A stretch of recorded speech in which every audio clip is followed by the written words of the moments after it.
Rahmat. Allah razı olsun. Ошол мен ошолго ошондон бери ыраазычылыгымды айтып атам.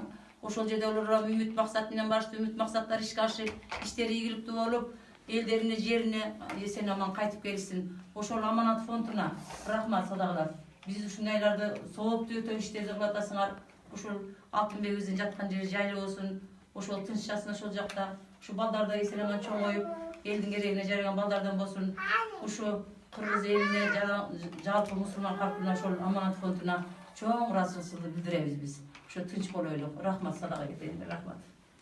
Эми мына ортобуз кайга батып, күйөөлөрдү мүмкүн нерсе бул дүнүйдөн өтүп кетип, аябай кабан эмеде турабыз. Бирок ошол күйөөлөрдүн артына калган келинчеги, менин кызым, эки уулу калды деп, ушул аманат фонду ошол жерде кыргыздын чыгаан жигиттери бар экен.